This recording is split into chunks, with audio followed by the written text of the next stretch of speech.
Vamos para cima, pessoal. Vamos continuar estudando a Lei de Introdução às Normas do Direito Brasileiro. A gente está estudando sobre a aplicação da lei no espaço. Lembrando que o Brasil adotou o princípio da territorialidade, mas não absoluta, mitigada, porque em alguns casos a gente aplica a lei estrangeira e a gente está vendo. Falei com você sobre o Estatuto Pessoal. Quando eu falei em obrigações resultantes do contrato, eu te disse que as obrigações resultantes do contrato, a gente considera que elas foram constituídas no local da residência do proponente. Só que o artigo 435 do Código Civil fala que é no lugar em que o contrato foi proposto.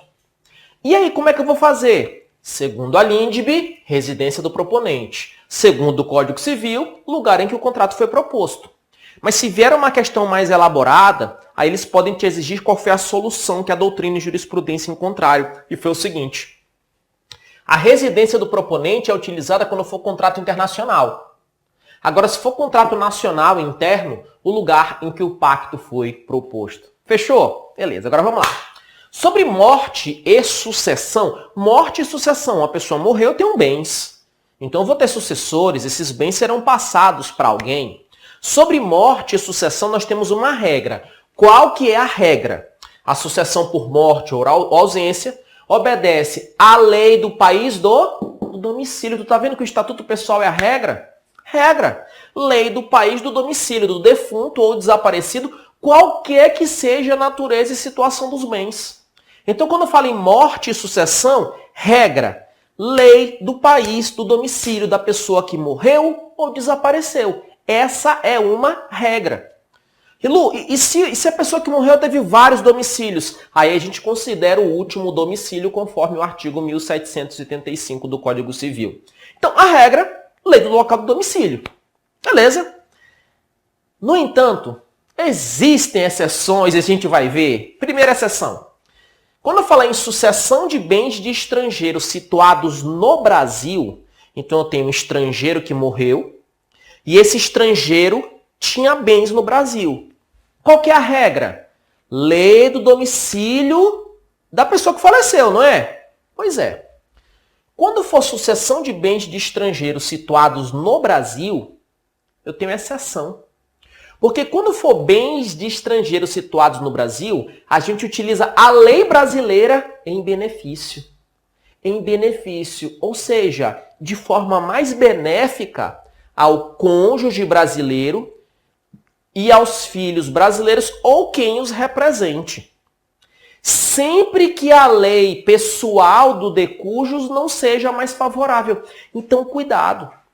Quando eu tenho um estrangeiro que morreu e o cônjuge era brasileiro, ou ele tinha filhos brasileiros e ele deixou bens no Brasil, porque se ele deixou bens em outro estado, aí já não me interessa. Mas o estrangeiro, casado com uma brasileira, casado com um brasileiro, ou filhos brasileiros, e com bens no Brasil, nesse caso, qual lei que a gente usa? A gente usa a lei brasileira em benefício. A gente usa a lei brasileira quando ela for mais benéfica do que a lei do domicílio da que a pessoa morreu. Porque qual que é a regra? A regra é lei do domicílio. Mas, nessa situação aqui, se a lei brasileira for mais benéfica ao cônjuge brasileiro e aos filhos brasileiros, vou usar a lei brasileira.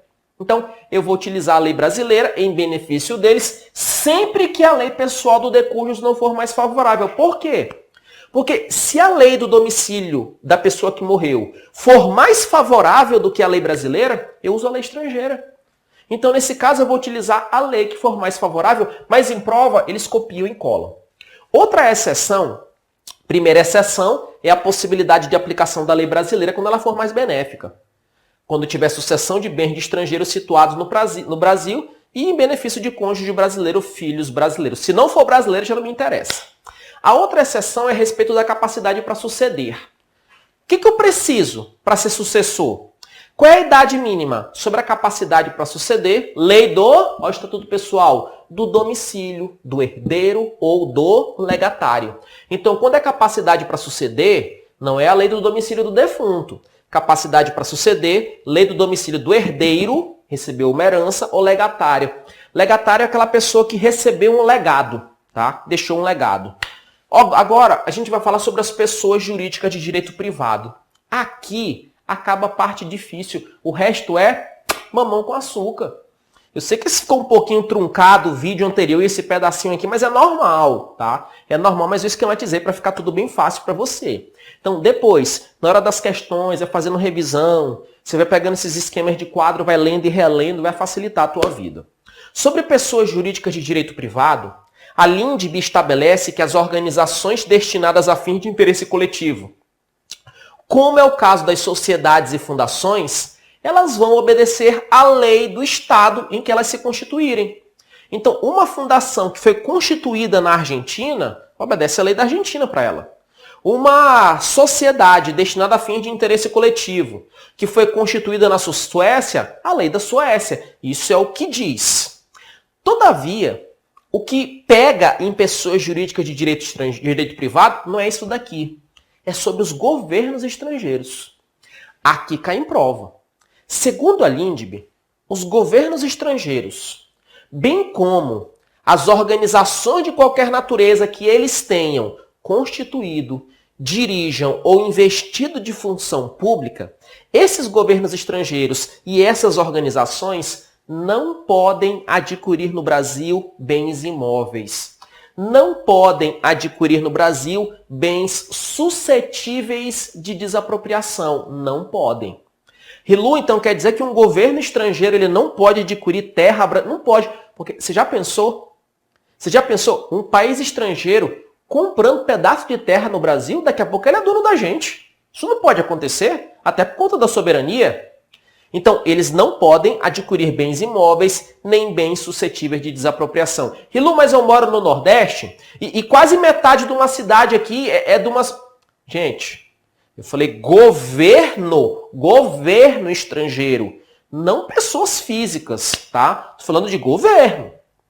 Todavia, apesar desses governos estrangeiros não poderem adquirir bens imóveis ou suscetíveis de desapropriação, eles podem adquirir a propriedade necessária para a construção dos prédios que vão ser utilizados na sede das representações diplomáticas ou dos agentes consulares. Não tem a embaixada, não tem a repartição consular... Aquele imóvel daquela embaixada eles podem adquirir. Só aquele. Beleza? Então cuidado porque isso aqui cai em provas. A LINDB também fala sobre competência processual. E aqui tem um pontinho que cai em provas. A LINDB diz que se o réu for domiciliado no Brasil, ou então eu tiver uma obrigação, e essa obrigação tiver que ser cumprida no Brasil, quem vai julgar, quem vai processar é a autoridade judiciária brasileira. Rilu, você acabou de falar de obrigação a ser executada no Brasil, que foi definida... Eu te disse o seguinte, uma obrigação a ser executada no Brasil. Eu posso observar as peculiaridades da lei estrangeira? Posso. Mas as peculiaridades da lei estrangeira só sobre os requisitos extrínsecos. Mas quem é que vai analisar isso? Quem é que vai julgar? Quem é que vai verificar? É um juiz, e vai ser um juiz brasileiro. Então, a autoridade judiciária brasileira que tem competência quando é réu domiciliado no Brasil, ou no Brasil tiver que ser cumprida a obrigação. Então, observa que quando no Brasil tiver que ser cumprida uma obrigação, o juiz brasileiro vai decidir como é que funciona, e ele pode admitir as peculiaridades da lei estrangeira? Pode, a respeito dos requisitos extrínsecos do ato. As leis não são conflitantes, elas se complementam, é só você entender. Todavia, se for imóvel situado no Brasil, somente a autoridade judiciária brasileira pode processar. Só. Aqui é a competência exclusiva. Porque você já pensou? Um juiz de outro país definido quem é que vai ficar com um bem imóvel aqui do Brasil? Não tem sentido. Então, quando for bens imóveis situados no Brasil, a competência da autoridade judiciária brasileira ela é exclusiva. Só ela pode julgar. Nenhuma outra, com exclusão de qualquer outra. Tá? Muito cuidado. Rilu, réu domiciliado no Brasil. No Brasil tiver que ser cumprida a obrigação. A competência é exclusiva também? Não, ela é exclusiva nesse terceiro caso. E como é que cai, Rilu? Do jeito que está no quadro. Lei sequinha. Sequinha. Vamos embora? Olha só. Continuando. Eu tenho algumas diligências que podem ser deprecadas por autoridade estrangeira competente. Como assim diligências? Imagine que eu tenho um processo tramitando em outro país.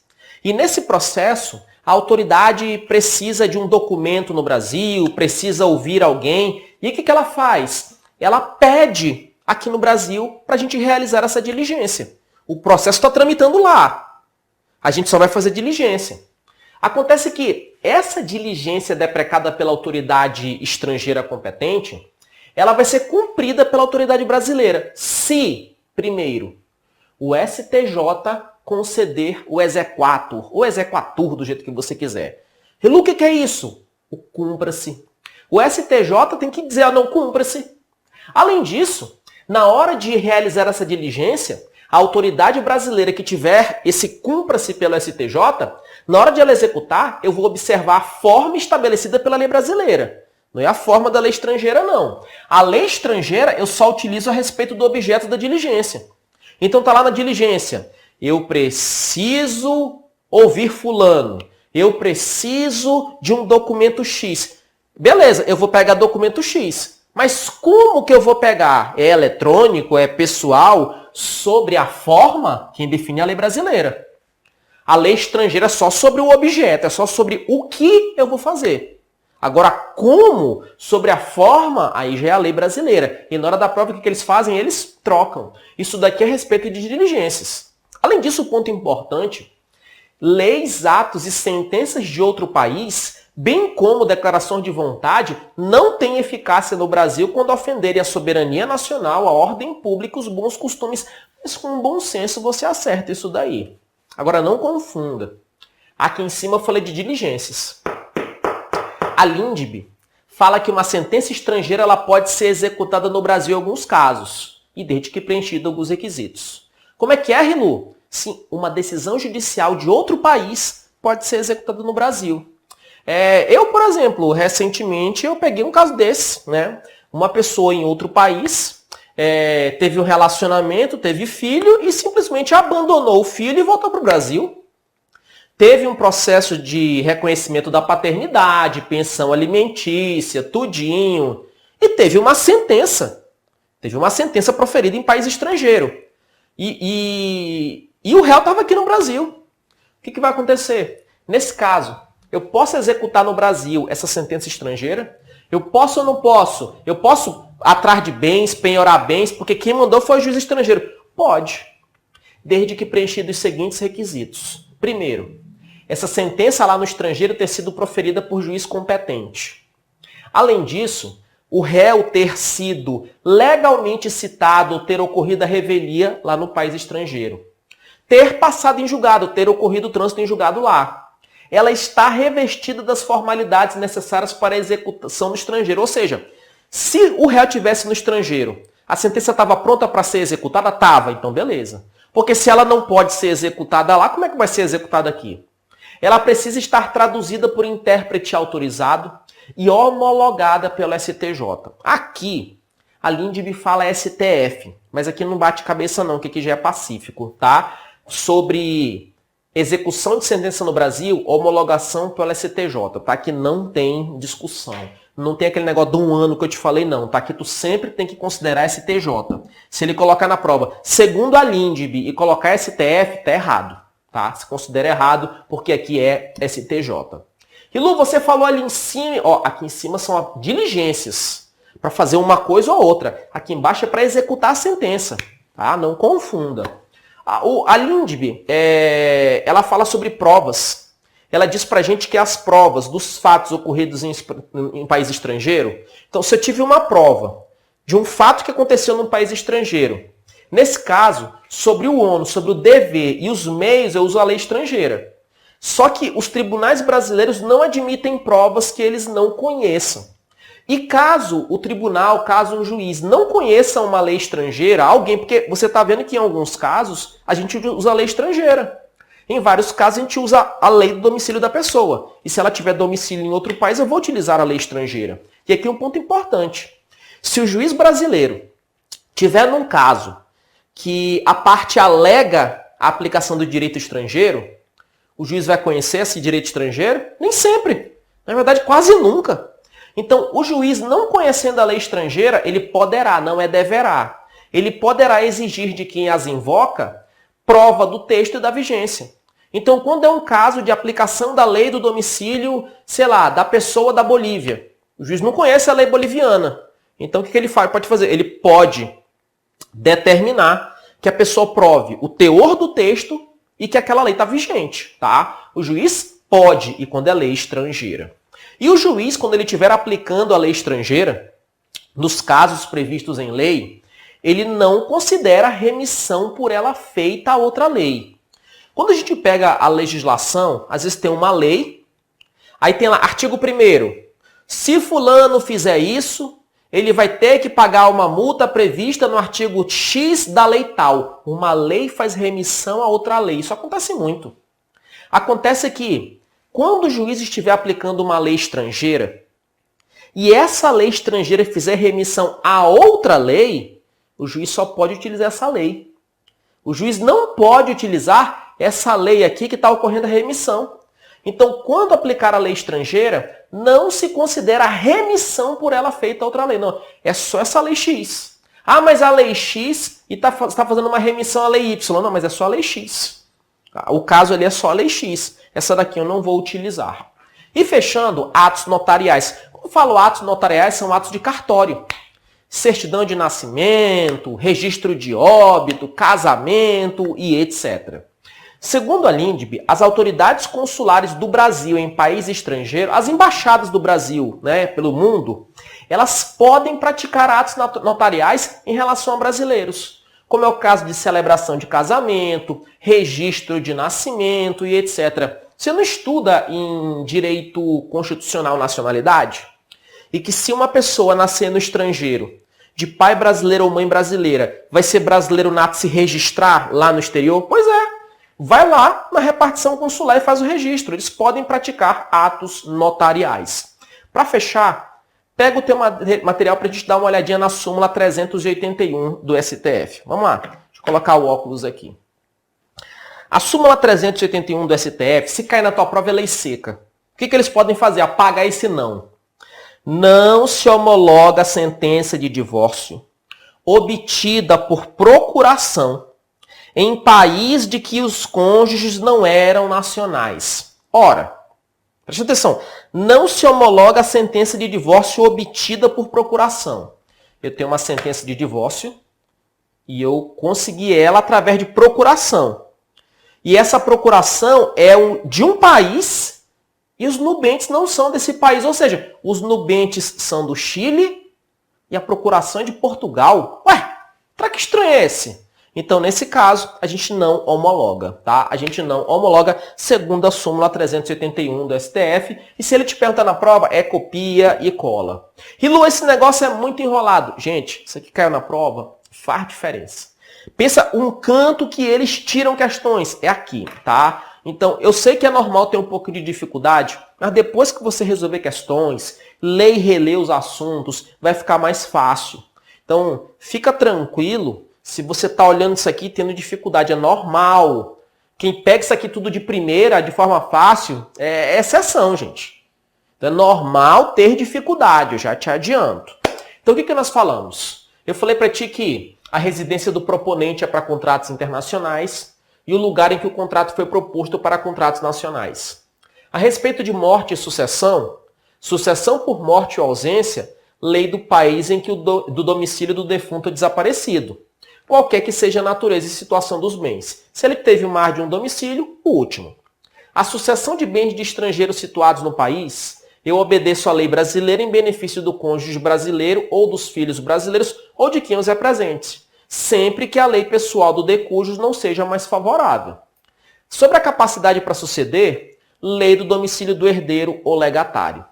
As organizações destinadas a fim de interesse coletivo, como as sociedades e fundações, a gente usa a lei do Estado em que elas se constituíram.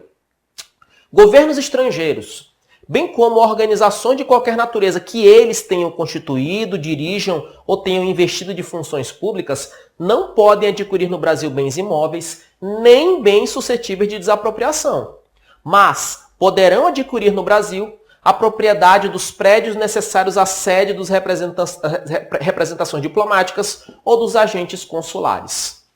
A autoridade judiciária brasileira tem competência quando o réu é domiciliado no Brasil ou quando aqui tem que ser cumprida a obrigação.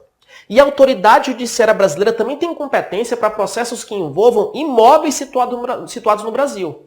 Só que quando for imóvel situado no Brasil, só o juiz brasileiro, só o tribunal brasileiro pode. Nesse terceiro caso, a competência ela é exclusiva. Diligências deprecadas por autoridade estrangeira competente podem ser cumpridas pela autoridade brasileira, se o STJ considera o exequatur, se for obedecida a forma estabelecida pela lei brasileira. Eu uso a lei estrangeira apenas a respeito do objeto da diligência. Leis, atos e sentenças de outro país, bem como declarações de vontade, não terão eficácia no Brasil quando ofenderem a soberania nacional, a ordem pública ou os bons costumes.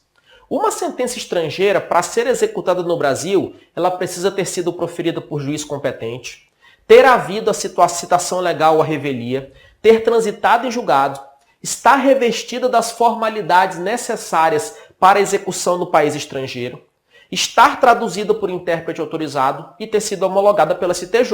É STJ, não é STF. A prova dos fatos ocorridos em país estrangeiro, a respeito dos ônus e meios de produzir, eu uso a lei estrangeira. Só que os tribunais brasileiros eles não admitem provas que desconheçam. Então, se tiver uma prova que ocorreu em outro país, e aqui no Brasil, que diacho de prova é essa? Eu não conheço, eu não uso. Eu só uso aquela que a gente conhece. Não conhecendo a lei estrangeira, o juiz pode exigir de quem invoca essa lei estrangeira prova do texto e da vigência. É poderá, não é deverá. Quando for aplicar a lei estrangeira, o juiz não considera a remissão por ela feita a outra lei, porque eu estou aplicando a lei X, não a Y. Ah, mas a X fez remissão a Y. O problema dela é só a X. As autoridades consulares do Brasil em país estrangeiro, elas podem praticar atos notariais em relação a brasileiros, como é o caso do casamento,